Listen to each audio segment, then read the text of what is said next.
अस्सलामुअलैकुम, मेरा नाम है उमैर आसिफ और मेरे यूट्यूब चैनल का नाम है ही इज़ उमैर आसिफ। मुझसे आधी से ज़्यादा दुनिया ये पूछती है कि आपने स्पेन में पेपर कैसे बनवाए थे, आप लीगल कैसे हुए थे। तो आज इस व्लॉग में मैं आपको सारी इन्फॉर्मेशन देने वाला हूँ कि स्पेन में लीगल कैसे होते हैं। अच्छा, ये वही कानून है जिसके बारे में मशहूर है कि स्पेन में आओ, 3 साल गुजारो और पेपर ले लो।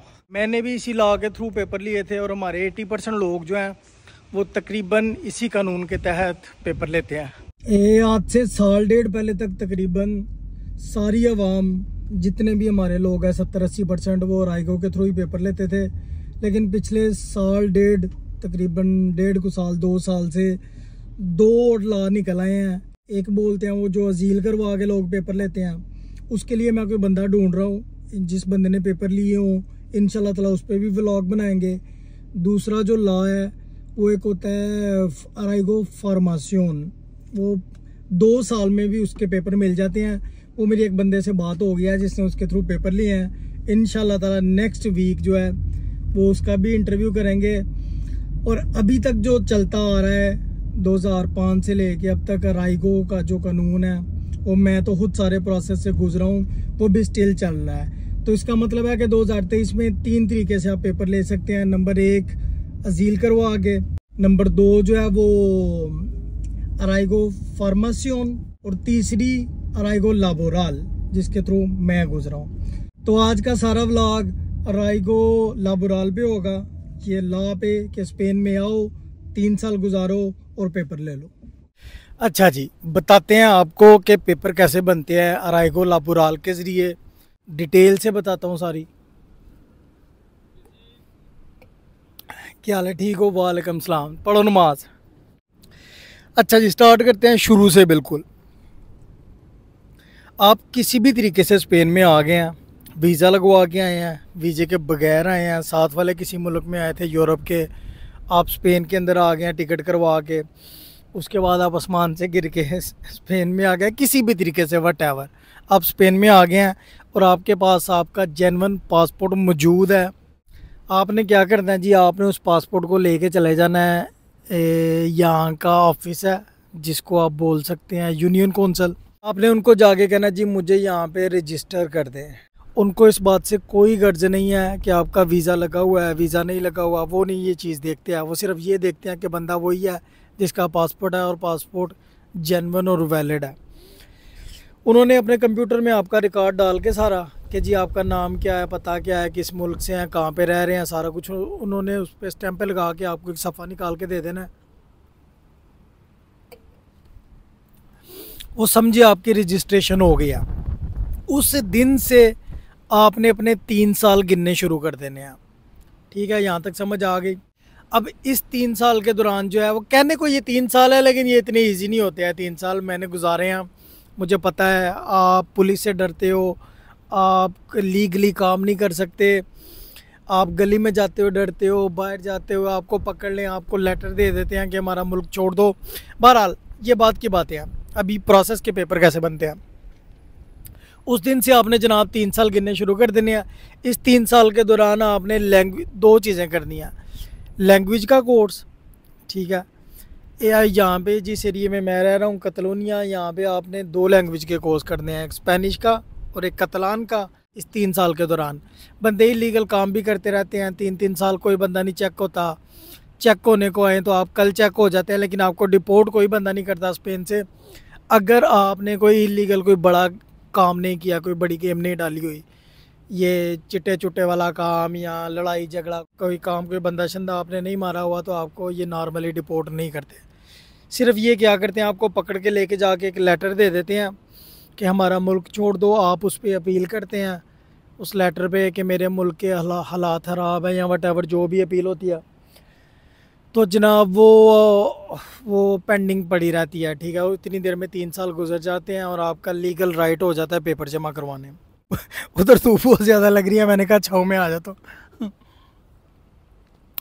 अच्छा जनाब, 3 साल आपके पूरे हो गए हैं किसी तरीके, आपको किसी ने चेक नहीं किया। जब चेक होंगे वो जुर्माना वगैरह अब आपको कर देते हैं। हमारे ज़माने में वो 301 यूरो था जब वो मुझे हुआ था जुर्माना। अभी वो फिर वो 501 हुआ, फिर वो 801 हुआ। अभी आजकल मेरा हाल है वो 1000 एक जुर्माना चल रहा है।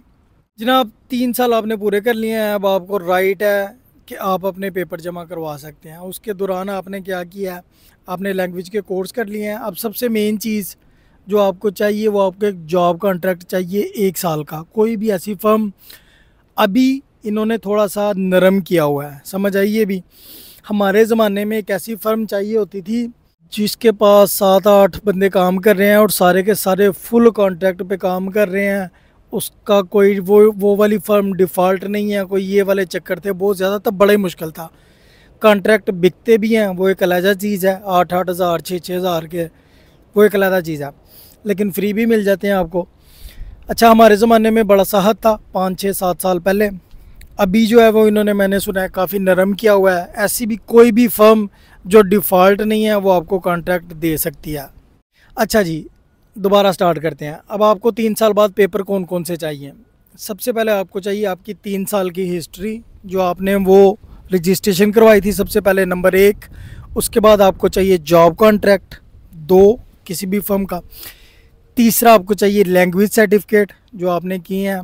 और चौथा पेपर आपको चाहिए आपके मुल्क का पुलिस करैक्टर सर्टिफिकेट, जो ये शो करता हो कि आप अपने मुल्क में कोई क्रिमिनल पर्सन नहीं है या आपने वहाँ पे कोई ऐसी कोई गेमें नहीं डाली हुई है। ये 4 पेपर टोटल चाहिए आपको।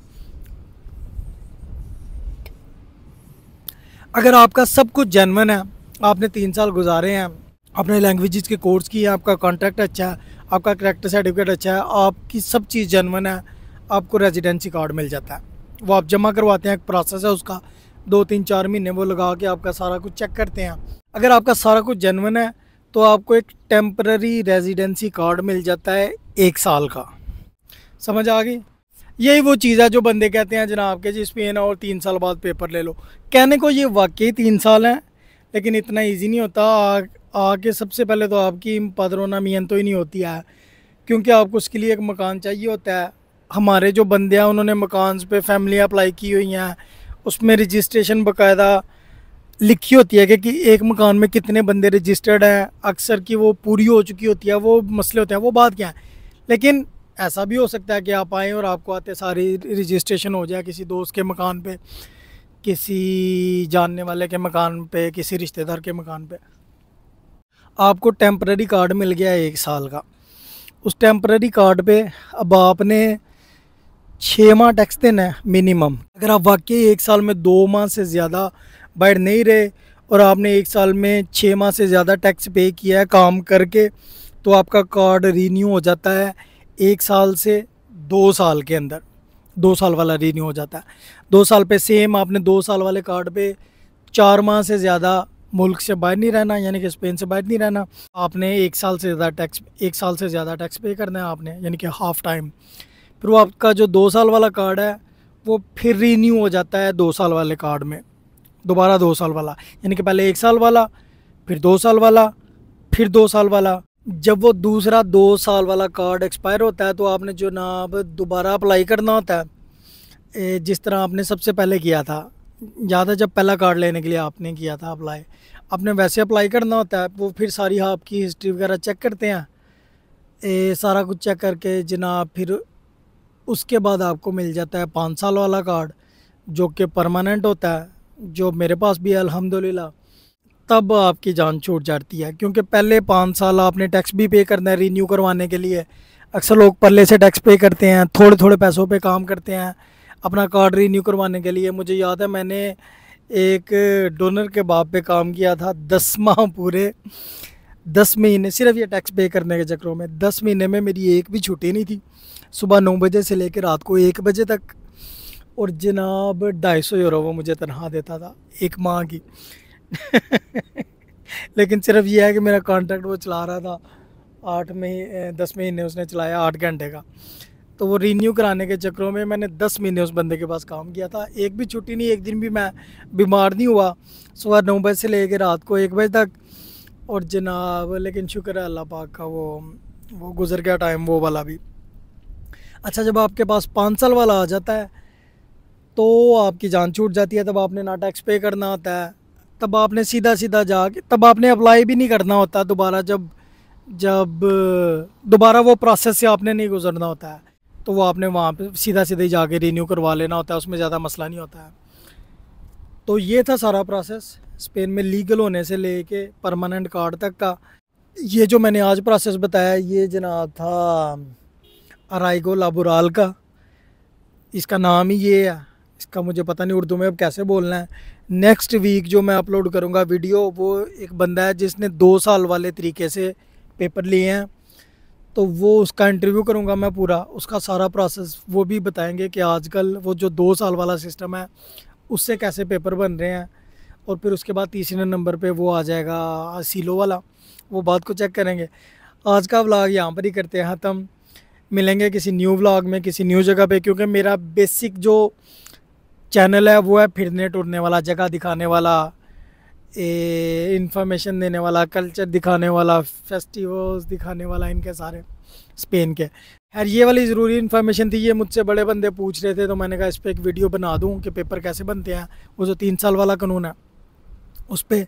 तो चैनल को लाइक कर दें, सब्सक्राइब कर दें। मैं इस पर वीडियोज़ अपलोड करता रहता हूँ, नई से नई वाली। वीकली मेरी कोशिश होती है कि 2 वीडियो अपलोड करूँ। शेयर कर दें वीडियो को। मिलेंगे किसी न्यू व्लॉग में किसी न्यू जगह पे, तब तक के लिए अल्लाह हाफिज़। अच्छा एक चीज़ रह गई है, किसी को अभी भी कोई चीज़ क्लियर नहीं हुई तो वो नीचे मुझे कमेंट्स में पूछ सकता है।